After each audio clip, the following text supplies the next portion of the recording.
What's good, YouTube? Flan Speaks back. All right, I guess I got to talk about this, man, because it's all over the place, and it's about Gilbert Arenas and the comments that he made after the USA basketball men's team had came up with a 1-point victory over South Sudan, a game in which the American team was down significantly and had to make a comeback, which ended with a LeBron James layup to the rim, which was the game winner.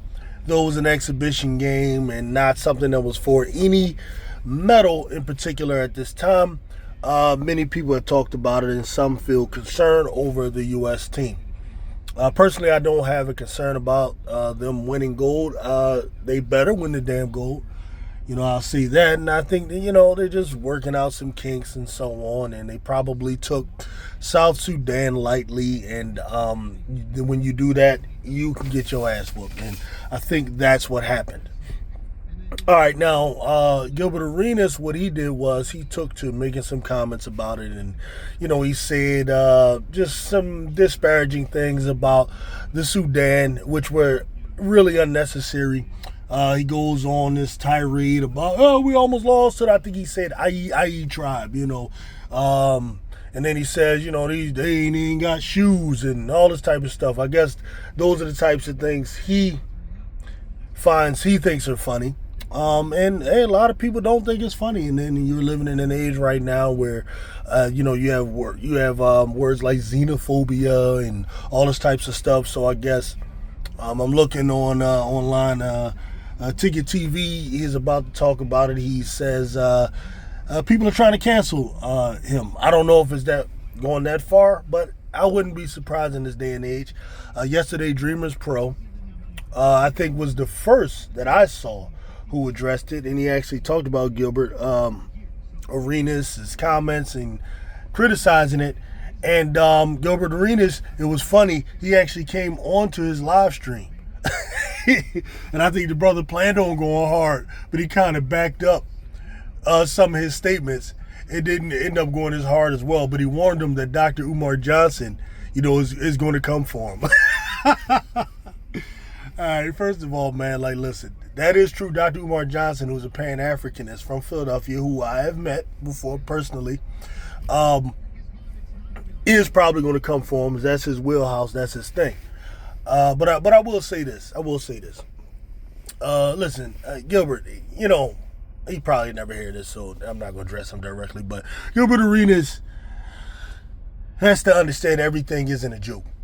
Everything isn't a joke. And right now, all that making fun of Africans is kind of played out, especially from us. When we were kids and we didn't have knowledge of what was going on in Africa, we were fed constantly images of Tarzan, white guy going through the damn jungle. And Africa is not even a jungle. That's more like a European landscape or a South American landscape, right? It's mostly flatlands, but whatever the case may be. You got Tarzan. We were given images of Ethiopia when they were going through that drought back in the day, and they were starving.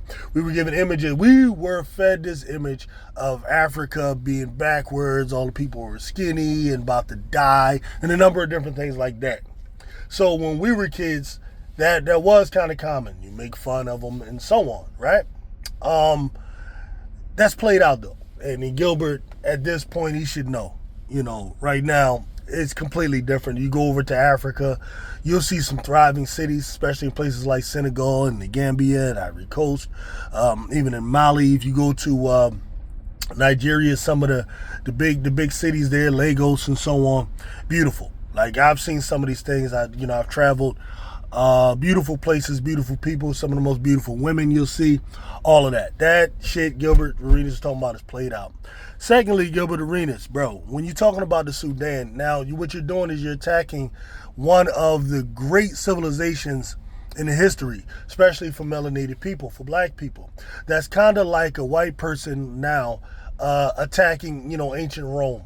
Or attacking something like that, because what you're talking about is the ancient empire of Kush, right, which has some of the greatest kings and queens that the world has ever seen. The ancient empire of Kush is actually mentioned in the Bible as one of the the descendants of Ham, the son of Noah. When we talk about the ancient city of Kush, you talk about ancient cities like Kerma, which was a metropolis.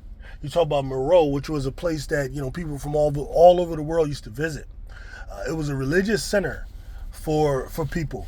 Actually, when you talk about those ancient religions, you see the pyramid as being one of the temples that was used in those ancient religions that was practiced during Kemet. And there's many people who believe that the originator of the pyramids actually originated with a prophet by the name of Enoch, who's known as Idris.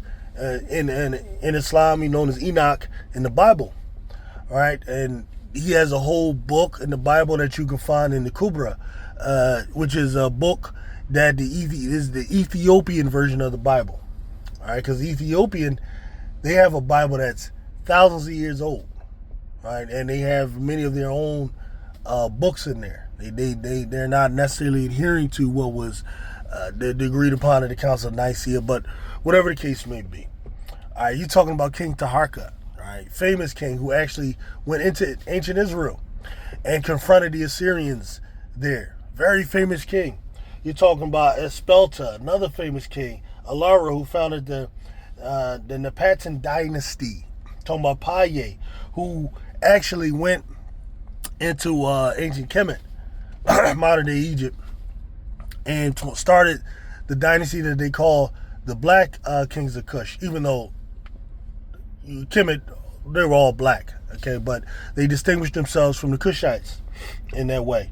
Then you have Nata Kamani, if I'm mistaken. It's been a while since I've kind of studied ancient Kush, but he's the one that started the city of Meroe. Now, some of the queens, some of the most famous queens, Amanitore was a queen, and you also have Amani Sheketo. I believe Amani Sheketo, is that her name? I believe. I could go on forever about ancient Kush and that civilization, which was one of the mightiest civilizations. And you're talking about the cradle of humanity right there. All of our ancestors' cultures were founded either ancient Kush or ancient Kemet. The cultures that were there influenced all of Africa, even West Africa. Most of the West Africans actually migrated from that area, which is the Horn of Civilization. Many people in that area still carry what scientists call the Eve gene. The Eve gene, which is like we're talking about the original peoples, and this was attested to by the Greeks themselves, like Herodotus, all right, and Socrates and others, who said that these were the first people. Talking about the Ethiopians, talking about the Kushites, talking about the Ethiopians. They were in awe of them. The Egyptians, they were in awe of them when they met them. And they described them. Herodotus described them as having thick lips, dark skin, and woolly hair. All right, for those who question whether or not the originators of the people, the original people who inhabited that land, were black or not. All right, and this is what I'm saying. Like when you speak of the great civilizations of the world like that, man, you should speak with some respect. To say they don't have shoes and to make fun of the conditions that they're in, post-colonialism, is ignorance. Is ignorance. Because you have to understand why they're in the conditions they're in. First of all, they're not walking around shoeless. That's number one. I've been there. I've seen how they live, and some of them are some of the nicest, kindest people in the world. Some of the highest spiritual beings in the world. You know, you talk about the Mukeshvis, you talk about the Seminias, and so on. These are very, very high spiritual people, and I suggest anybody, if you want to get away, get your mind cleared, focus on your mental health, to get away from the West. That's one of the places I recommend. Go to the Sudan, get out there in the desert, get some clarity, man. Talk to some wise sages, get some wisdom, I recommend it. But that's just a side thing. Gilbert Arenas, come on, bro. I'm not one of these people that's in the canceling people or in the cancel culture, but that type of ignorance, it shouldn't be tolerated, man. It just can't be tolerated. Like, we got to be better than that, bro. learn your history, man. Learn something, gain some pride. Because I know, like, this attitude that he has, it's deeply rooted in the type of self-hate. It's deeply rooted in ignorance of, you know, where and what you have come from, and the vision of where you need to be, where you can go. You know, we're talking about kingdoms and empires, bro. Kingdoms and empires. You know, and a lot of us, we're struggling to just build a community. So you could talk about shoes and Wi-Fi and all this bullshit that really comes through American and modern day privilege provided by these big corporations. But the one thing those people had was civilization, man. They understand their tribe. They understand the family dynamic. And they understand those types of structures, which are really the essence of life, which are really the keys to illumination and happiness, bro. Like, you know, I know you think it's chasing money, and I know it feels good. You're running around with the YouTube chick, and you're on your flight planes, you know, on your way to France. Hey, live it up, man. But at some point, you got to address the issues of the soul, and that's something you can find, man, in the Sudan.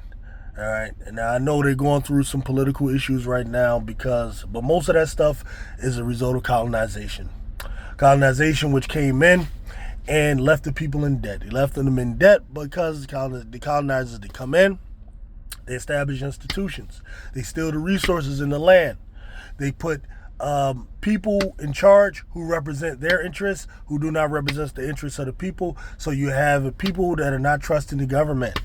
All right.